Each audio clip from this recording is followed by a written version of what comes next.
This is Oscar Bevis for the Stomping Ground, powered by Wow Hydrate and available on the DAZN. What's happening, big man? You good? What you saying, bro? How are you? I'm good, mate. I'm good. I appreciate you letting me in the Edwards Camp House for today. I was talking to Charlie about this.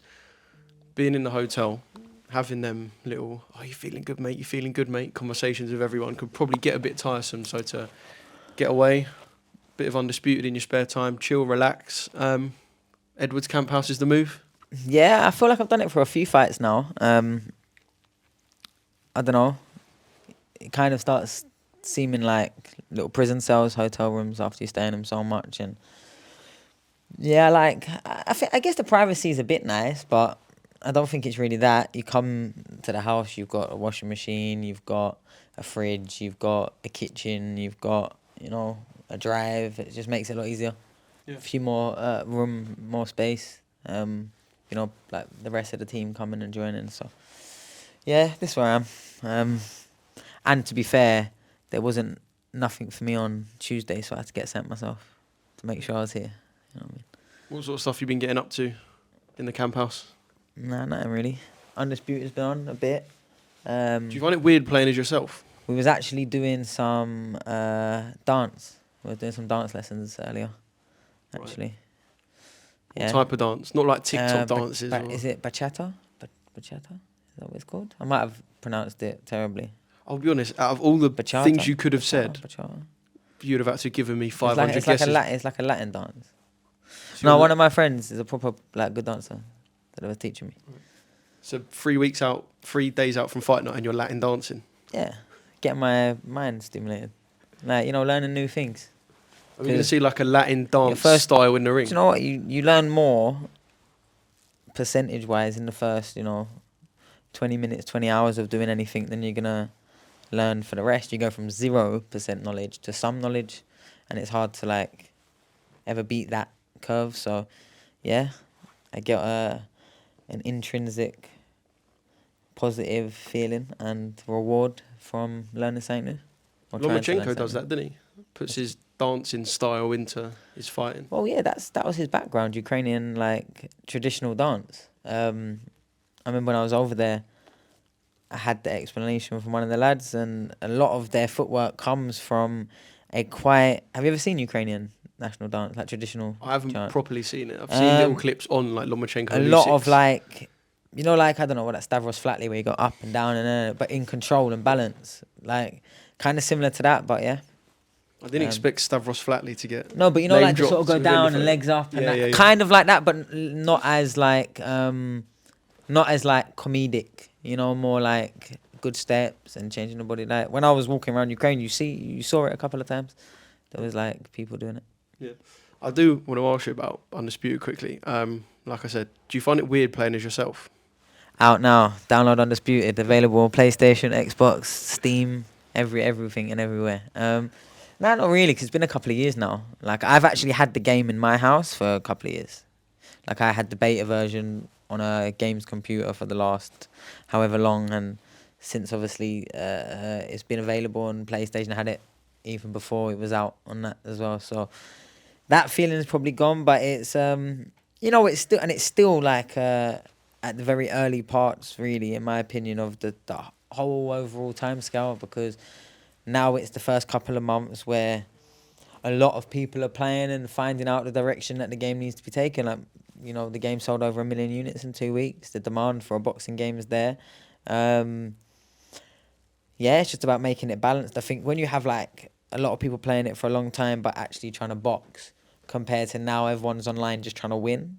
You know what I mean? It's they're ironing a few creases out, but yeah, shout out to Still City Interactive, Undisputed. A great thing to be a part of. Yeah, made that wild power right hand. Oh, yeah, he's broken. But I was actually saying this earlier. I can't win online. I was trying to explain to one of the boys that Wilder's meant to be the best, yeah. And I was like, yeah, no, he is. But it's okay. I'll beat you with Fury anyway. Yeah. And you're Wilder, but it don't matter. Yeah. Do you know what? There's that Fury 09 where he's got the hair, the famous uppercut punch to the face, Tyson Fury. We need the different types of Sonny Edwards. We need the pigtail. Oh yeah, they're coming pigtails. Pigtail Sonny. I've got young Sonny Edwards in there with a bit of hair. Like now the prison cut. Now I need prison cut Sonny. Yeah. Buzz cut. Yeah. You know what I mean, Jarhead. Yesterday, the open workout, I saw you put on Instagram that Birmingham's just like a good boxing city. Big turnout. I know things were a little bit spicy as well. Was it an enjoyable day yesterday? Yeah, I mean, it's probably the best public workout I've been involved in. Good reception from the crowd. There was a lot of my people there from Birmingham and other that had come down. So it was good to see them. Yeah, is what it is, I suppose. On fight week, you know, your first fight week start, I pretty much arrive in the day of the weigh-in or the day before, and no one cares, no one speaks to you, no one looks at you. And then bit by bit, you might get asked to do like the public workout, or you might get asked to sit on the press conference, or, you know, you might be asked for a couple of interviews as the fights go on. You know, when you're headlining and coming up to a big fight, you're kind of expecting, yeah, I'm going to have this, I'm going to have that. So, yeah, it's just normal fight week tradition, I guess. I was going to say, do you get used to the cameras seeing your face on fight posters? Was there like a point in your career where it kind of didn't, I don't say phase you, but you looked at it and was like, yeah, this is just kind of what goes down now? Yeah, like for me, it was layers. Like when I turned pro, you know, I had a very understated, and there wasn't no hype around me. There was no one speaking about me turning pro. The promoters didn't care.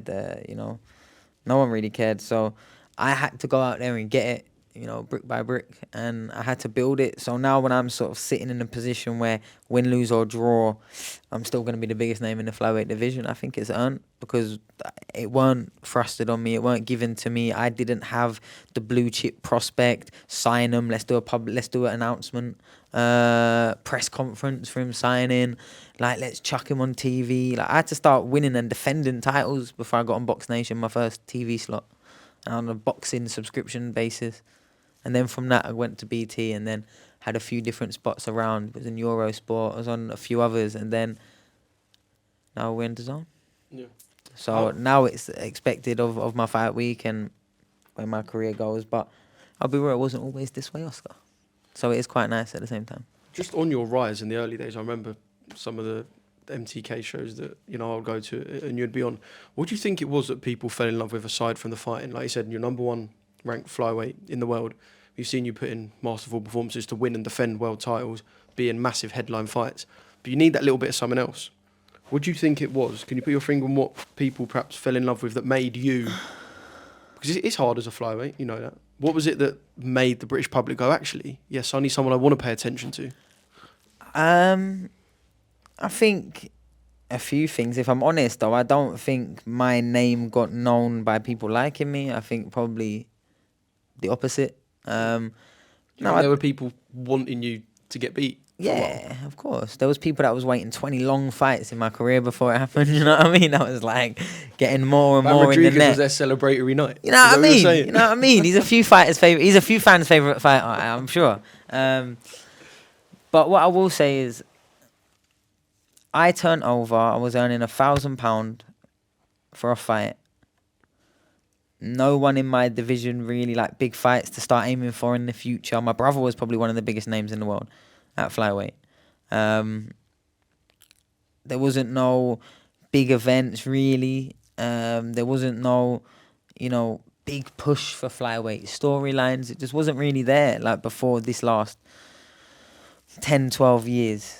Like my brother started it off. You had Galal Yafai as well in the weight above, doing it for Britain. You had, you know, a few that probably should have done better in the Andrew Selby's and the Paddy Barneses. But when I jumped in, it's kind of been, you know, Sonny Edwards and who else for quite a while. And yeah, just building to these events and building to these level of fights. It's what I was in the game for, and I think my belief in myself, my also, you know, probably lack of support or foundation, put me in a position that from a young age, I was happy just to be the little dickhead that would call everyone out, would anyone my weight that I could get mentioned alongside, I managed to find a way to, whether I antagonized them, whether I just called them out, whether I just, you know, got involved in the storyline somehow and now I was the fight. But even when the fights weren't happening, I was doing a very good job of making a lot of storylines, ones that never even happened or didn't, you know, materialize. But I had a lot of belief in myself. I was fully independent in my life from the age of 18, 19. And after a couple of years in a professional ring, I was quickly expecting a baby, and my life needed to change. I couldn't start raising life on, you know, £1,000 a fight, or then it went to £1,000 a round.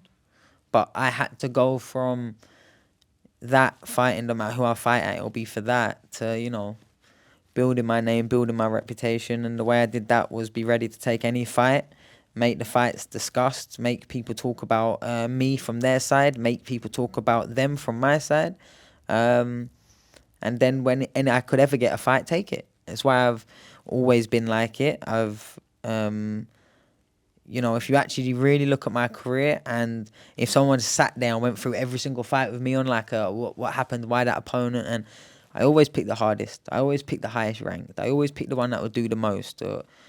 It was always that for me, because I didn't want to spend 15, 20 years or however long I could just sort of trying to get my head through the water. It was more go big, go hard, or go home. And that's why European title defences against Ryan Farag in my 8th fight, when I hadn't really done the rounds ever. He'd been up and won European titles, weights above. Then after him, I was trying to get all the fights, and I couldn't really get them. It was hard. And then now it's kind of refreshing, because it's like my name's in everyone's lips, man. And Oscar, I don't know how long you've been following the story, but it's been pulling teeth for most of my career to get someone in the ring with me. And now it's like, because I'm the most lucrative fight in the division, now it's like everyone wants to have my name in their mouth, because they know it's a bit further away, and if they get it, there's a nice payday and a lot of attention coming. Like, what other flyweight has headlined, like, what, 9, 10 times? I think it's around that. It's around that. Yeah. Who else has done that in a 21-fight career, 22-fight career? Yeah. I've got to say, a high percentage of our interviews that we've done, you've always been banging the drum and chasing for the biggest fight possible, whether it was BAM prior to that, whether it was winning any world title fight prior to winning your world title, whether it was this Galal fight. We sat down in Dublin and you said, look, it's a domestic fight, please, I just want this fight because of the magnitude of it. There's someone I want to talk about, actually, that... But it's not just for me. Like, it's not just for me. And obviously I say it with a smirk because it's quite funny. But the amount of effort I put in, and anyone else, you know, that can make a weight of the weigh-in at about 112 or 115 or 118 pounds, we put in just as much effort. We put in just as much sacrifice. And I would argue that every single top-level, lower weight class fighter is technically better than any fighter above them, because our bodies are more efficient. It's easier for us to move. It's easier for us to maintain balance and to go left and to go right. And for us to be fitter over 12 rounds, it's easier. So our division should be somehow like a sweet spot on the other end of the spectrum. Does that make sense? But it's not. When I was growing up watching world champions, yeah, or for people challenging for a world title for 20, 25, 30 grand, go up 3-4 weights and they're fucking fighting for that for a British title. It's embarrassing. It's ridiculous. And it's, you know, because we are very vertically challenged individuals across the board at flyweight, we just don't get the... It's a great way to put it. We just don't get... It's a great way to put it, vertically challenged. Do you know what we miss out on, Oscar? Let me just be brutally blunt and honest, yeah? We miss out on that immediate, like, oh, wow, he's a big person. You know what I mean? And that heightism that is very much existent and always has been, yeah? I could say some controversial stuff and everyone would get offended. If I started saying any other ism was less than, yeah, everyone would start, like, cancelling and everything. But heightism is definitely real. In careers, in social circles, in relationships, in a lot of things, heightism is real. Even in supermarkets where they put stuff too high. You know what I mean? Heightism is very real in this day and age, yeah? Bear in mind, we should all be on all fours anyway, Oscar. We should be all walking around on our hands and feet. Think how counter-evolution we've gone from being strong on our hands and feet and walking around to then all being stiff and upright to think we're better than the other animals on the floor. Because that's all that happened, Oscar. You know that, innit? We was walking around with hairy backs and our hands on feet on the ground. But strong. You know, like a monkey, yeah? Eats nothing but what? Bananas, nuts, leaves. And it's hench. But apparently you need to eat steak to have protein. Do you know what I mean? Yeah. Think, Oscar. Think really what I'm telling you. There's a lot in that what I just told you. A lot. But yeah, we should go back to the days of walking around on our hands and feet, and then a lot of the problems would be solved. But, like I said... I'm in a room with two short kings, so... But what I'm saying is... I feel like this is the right time to bring this up. Yeah. See, but what I mean Sorry, is, vertically challenged kings. what I mean is, if it's alright for a woman to say, well, I do the same thing as a man, I deserve to get paid the same. It's alright for a 5'3" man to say, I do the same thing as the 6'7" man, I want to get paid the same. Heightism is real, boys. Let's not pretend it doesn't. But I say all of that to say this: I have put the division on my back. And I genuinely mean that. Hence why anyone can get a little bit of exposure from me. Do you know how easy it's been to get a reaction or to get a little bit of back and forth, a little bit of dialogue, to get someone else in a foreign land or someone else from a different city or someone up and coming that's not even had a fight yet. I will give them a little something to make their career have a buzz. Early though, before I even need to. Look at the recent examples. I carry division on my back, and I genuinely have a mission to keep, even after my career, always going the mile and extra, far and beyond for these divisions. I'll be real. I was going to say, does it matter to you that, like, you talk about leaving a legacy, and I know you want people to look back and go to 3-time world champion, multi-weight world champion, X, Y, Z. But does it matter to you that flyweights in years to come will go, Sonny Edwards was our guy that paved the way for... I don't care if they do or not. Yeah, one thing is for sure, yeah, from where we was before me to where we are now is 10 times, yeah, and I'm hoping the ones after me are 10 times again. That's what I want, and I'm not guessing. Like, we've gone 10 times on non-world title fights.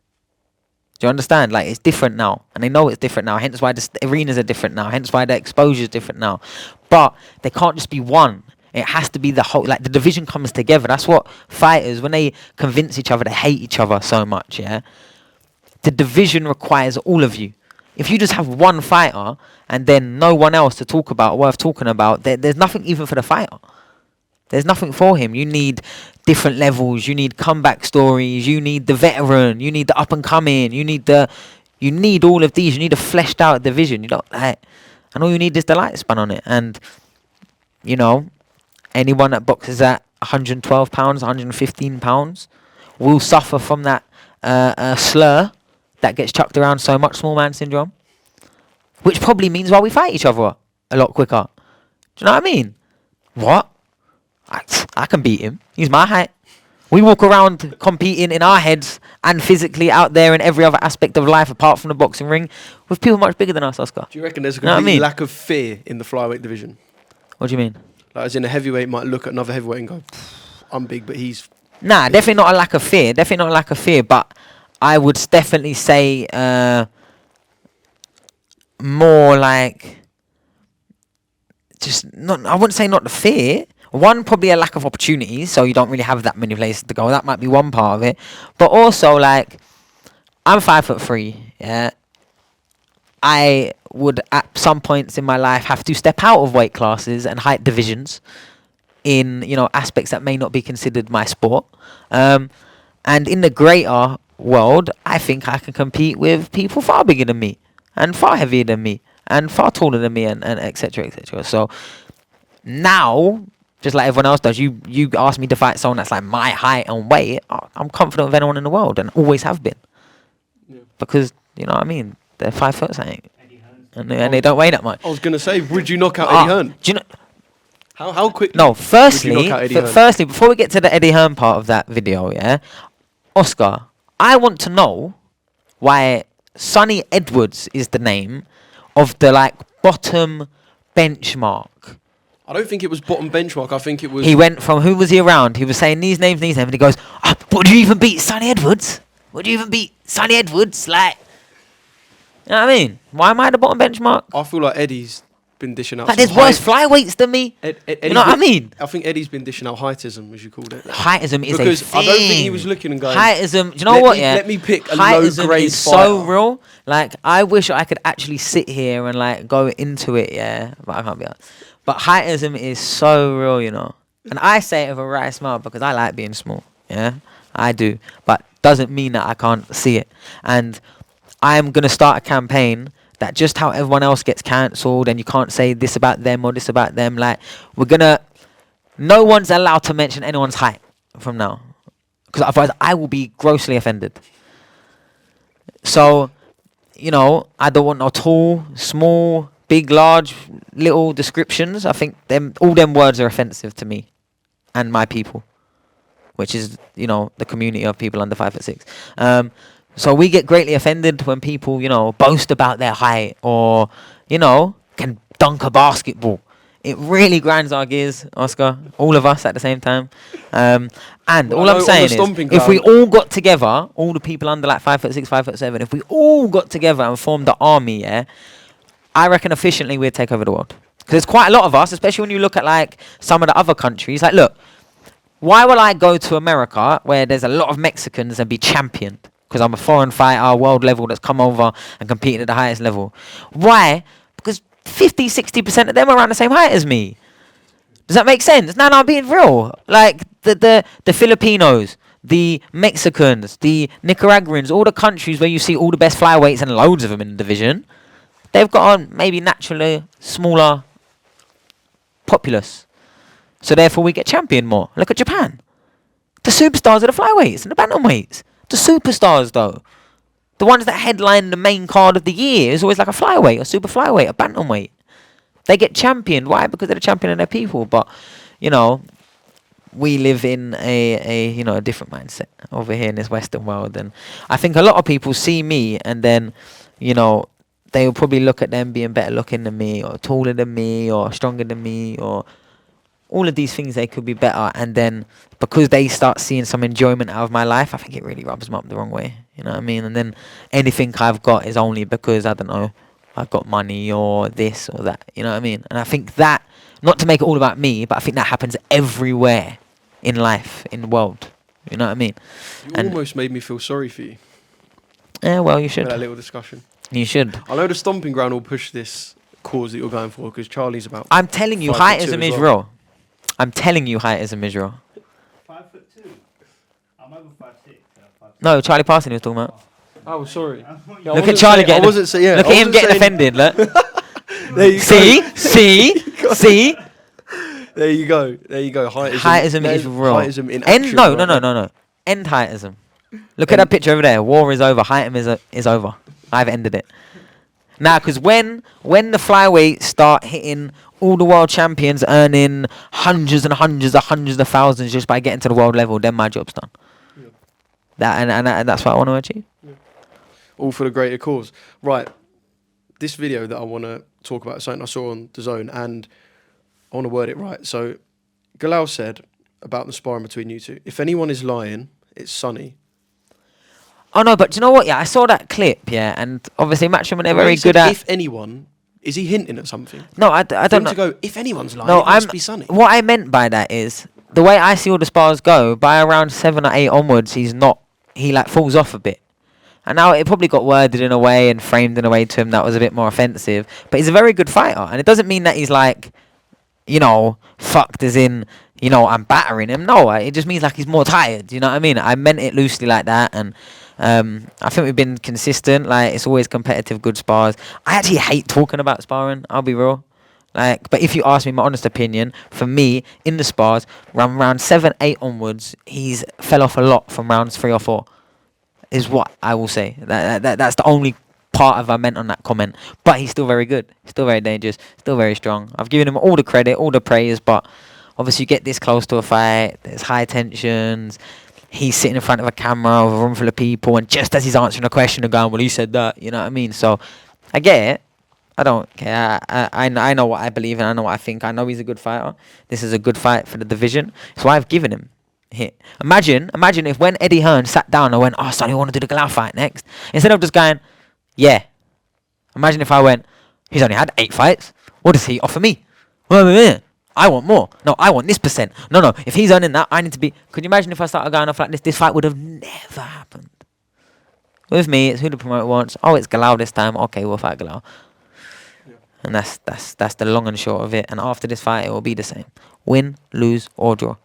I know you said you don't like talking about sparring, but I will ask because you mentioned that the cameras in the gym would have filmed these. Oh, no. Do you know what kind of annoyed me about that comment? Yeah, is there's cameras in the gym. Just security cameras. You get. Yeah, like Right. they don't get watched back. They don't get things downloaded off. They don't get no systems going on. Like no. Would I be right in saying that there are some gyms who would film spars to watch back just for? Oh, his gym. That's what annoyed me about it. The GB fucking gym records every single spar. They have someone's job, yeah? They have someone on a paid fucking salary that sit by a computer, fill in the fucking names, and press record on every single spar. Now, go on a GB computer, type in Sonny Edwards, you'll be able to find me sparring Galal loads of times. You'll be able to spar loads of Peters. Peter McGraw, you'll be able to see me spar fucking Harvey Hearn, you'll be able to see me spar Joe Mafosi, you'll be able to see me spar all of these fighters, every single one with the date, what ring we was in.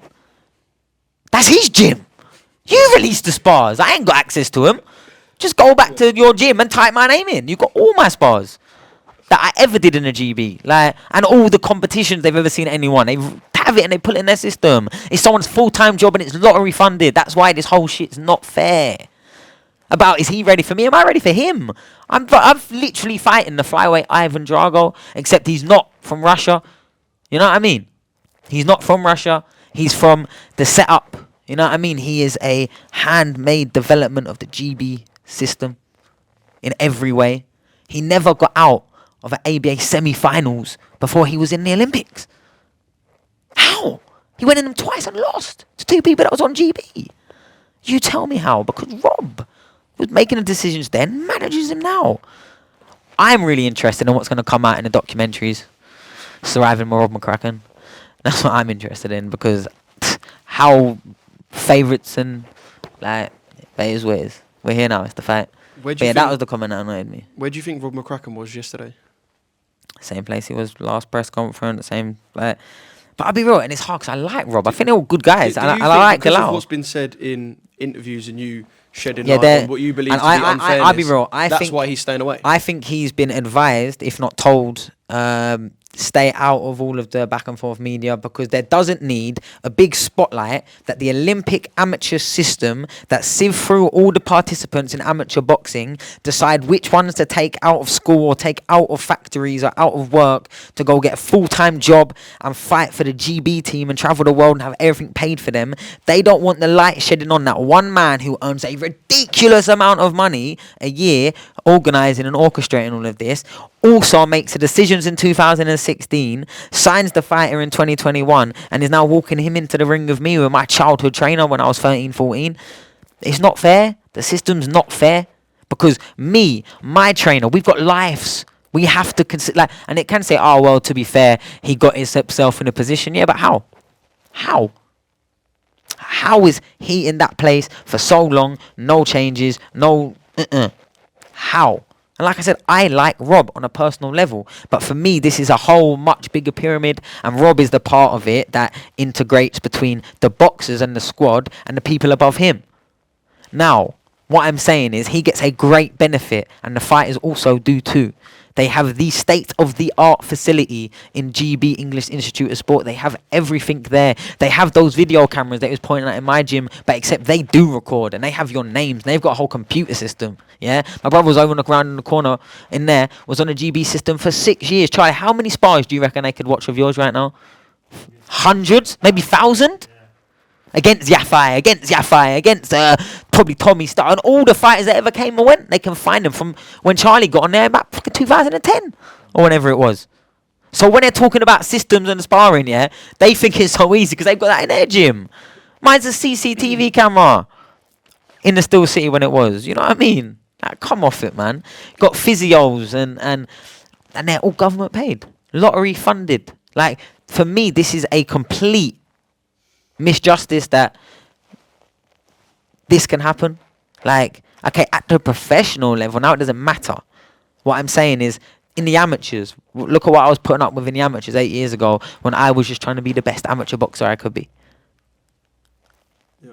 Can I ask you from the perspective of, I guess, the Team GB perspective, so what Galal achieved as an amateur, right, is undeniable. He's moving to the professional game. If he isn't to achieve world champion status, would his career be considered a failure? No. He's won Olympic gold medal. He's fantastic. And His career in a professional sense. no, but bear in mind, sorry. I was never even saying that he didn't deserve or shouldn't have went to the Olympics. And all I'm saying is, if you've When got a I was trying to- squad, I meant as a professional. yeah, I yeah, didn't mean yeah, as yeah. a whole. But my whole point was, if there's a squad of 4 fighters, yeah, one of them has lost to 2 of them. I've beat 2 of them, and the 1 and 2, which should be, we haven't fought each other, right? How has the one that's beat them 2, and I've beat them 2, but we've not fought? How was the one that's been beat by everyone on the same squad in the 6 months of being on GB the number 1 pick? I've been signed off because of injury, and he's been signed off because they weren't mentally well enough or confident enough to go to the ring all of a sudden. It was kind of a proper sham, if you ask me. That whole... And yes, he has done well. I'm not saying he hasn't done well. And I was proud of him and happy for him. But now, fast forward all these years, I bring back the feelings from all those years ago. And that's all it was. That's the real storyline for me. The fact that, you know, Does it take I'm away going from- against the do system. you feel like it takes away from his success that you believe he's been manufactured? No, not at all. Obviously, if my older brother, you know, was pro a little bit earlier or from the same city or really, you know, turned over and went with Rob and stayed with Rob, who knows? I might have got more of a benefit. You know what I mean? But that's what it seems like. I was going in there, Galal going at the same time. I'd beat him. Harvey had also beat him. But his older brothers were training there professionally. And then he was number 1. Without fighting either of us again.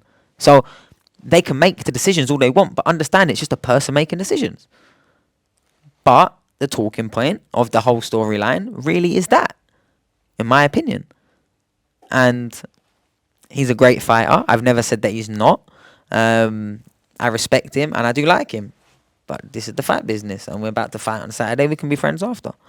But it's nothing personal. I don't even sit here like, oh my God, feel sorry for me. No, I'm just saying, no, man. I was winning national titles. And I turned pro early because of this. Why do you think I turned at 20 years old? And all the GB coaches and all the GB fighters, 90% of them was laughing at me because I was a little back foot boxer. They thought I'd never do it, and I've had better careers than most of them.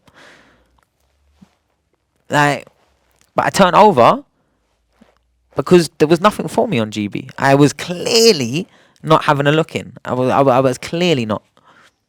So I turned over. Obviously, this is guesswork. What would have happened if you'd have been put in to Team GB's Olympic squad? Well, the only fight I had internationally, I beat the Kazakhstan kid who had already qualified for Olympics 4 months later. He was, when I boxed him in 2016, in 2013, he was the world champion, the amateur world champion. Beat Inoue. Berjan Zakapov, Kazakhstan, very, very good fighter. And I jumped in at 21 years old in my first fight for GB. The first fight of the whole, you know, international tournament was at bout number 1. And I beat him. So I know you won't want to change. So I all I'm saying is I felt capable. Yeah. I know you would never want to change your career path because of what you've done, I guess the money you've earned, the nights you've had. But do you look back and think, I could actually have been a world champion and Olympic? No, but I'm so glad I never went to the Olympics.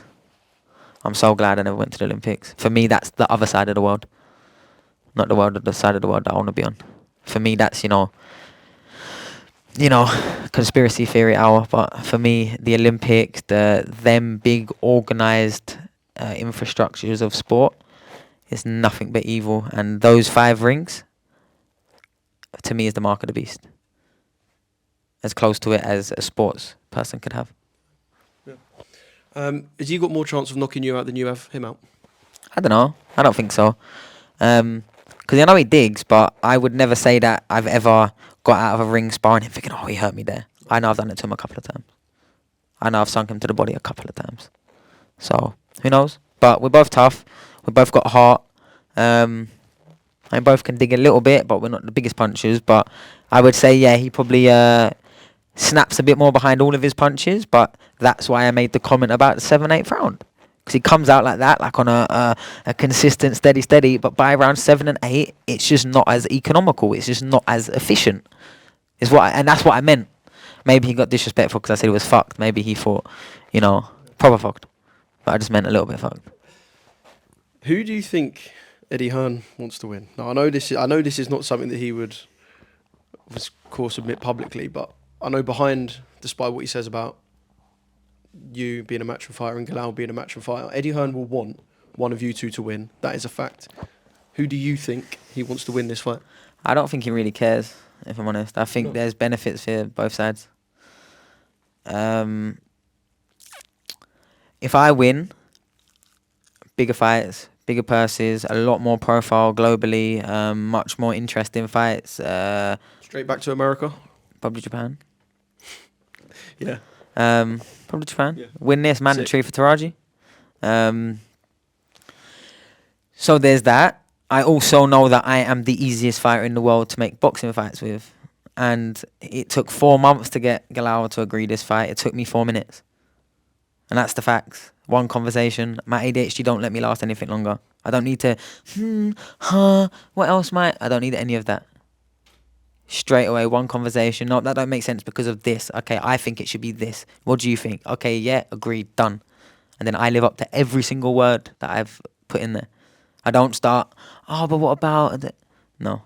So, have you been in many fights where you've had negotiations that involve, I want this changing room, I want this ring wall? everyone else is always a diva. More time. I'll be real. And it's usually because they don't really want the fight. They try and see how many things they can put. But when they're getting like boxes ticked, then eventually they get backed into a corner. I think, good business. I can't be asked for any of that. I just want to know where I'm fighting, when I'm fighting. Like, I don't need every bit of orange juice out of every single bit of squeeze. I'll be real. I don't stall. And I will fight anyone. So there's that. But at the same time, I don't know. I'm not going to speak for him. I don't think he entirely cares. I'm pretty sure he's got both our next fights. And us both being in the ring generates a good event. He said it's the best event since what he did Khan here or something, he said. And it's flyweight. Do you know what I mean? So I know I'm doing what I need to do for the sport. And if that leads to, all this camp, I've been getting, not pressured, I wouldn't say per se, but encouraged to, you're not going to say anything, you're not going to do anything. But you know what I realised, Oscar? My name's up here, wherever here is, at some point. And there's not very many other flyweights that are weighing it right now that are even remotely close. There's a big gap, I would say. And then when I spend like 8 weeks like slaughtering and hammering and, really going back and forth and being aggy and being the dick that got me into this position. But when I do be that, all I kind of really do is pour, gas straight over their fire. Their little brightly sparking fire, a big good fight week with me, all of a sudden, whoosh, and it's happened multiple times to different people around the world. So, and I've seen it when we've done that. So I've promoted myself. I've been active. I've been, at shows. I've been in corners. I've been promoting shows. I've been managing fighters. I've been Riyadh season. I've been Channel 5. I've been everywhere in this camp. But what I haven't chose to do really is put that Galal's way, if I'm honest. Because, I sign. I think I'm the home fighter. I don't get any conversation about fighting where I want to fight. It has to happen over there, okay? So I will bend it again. 3rd fight in a row, I'll bend it again. But what it doesn't make me sit here when I get asked with the confidence to say, yes, I believe he wants me to win, because I'll be right, I don't really know. And because this is a business, and because, everything that has been promised has been delivered, and everything I've promised to, I've delivered, there's no qualms about that. I don't care if anyone wants me to get knocked out in a round. I don't, and nor should I, because Eddie's reasons should be pro-business rather than pro-relationship with one fighter for him to be the best promoter in the world. And if you're gonna ever look me square in the face and tell me a 31 going on 32-year-old Galal Yafai that doesn't really know how to sell a fight or doesn't really know how to get people excited for a moment, this event was built around him and he was able to walk into it. He did bring his Olympic success, but yesterday at the public workout, and this ain't even trying to be offensive, we're in Birmingham. The Birmingham home fighter main event got the quietest cheer into the ring that I heard all day. Mine and undercard fighters is what I would say. Sonny. I appreciate your time. It's been good to chop it up prior to the press conference today, weigh-in tomorrow, and then fight night. If I can ask you what I believe will be for the final time, unless something mad goes down at the press conference today, how does the fight play out on Saturday? First round knockout. He said the same thing. I told you. Charlie said the same thing. Ah. Are you talking like might get overexcited and walk onto one, or are you going to go out the way you said that he goes out? Are you going to go out No, but you know what it is, in yeah? China shop? For the last 22 fights, I've not really been trying. You know what I mean? Like, I've not really tried to throw a hard punch, or like I've not really cared about doing it. But, you know, because of the bloodline and family dispute and rivalry. Is there anyone you've gone in the ring with and put an extra 2%, 3-4% in the punches because you want to knock them out? I'll be real. When I want to hurt someone, I don't do it physically. I humiliate them. That's what I try to do. So, yeah, there has been a few. And whichever fight you can remember where I'm doing the most of what I'm doing the most of, it's only because I didn't like them at the time. I normally box quite respectfully because, you know, I don't really like doing that whole, like, sort of mugging someone off and taking the Do you piss. not? Nah, not really. Like, it kind of has to come out. Yeah. Like, it kind of has to come out. You have to kind of give me a reason to.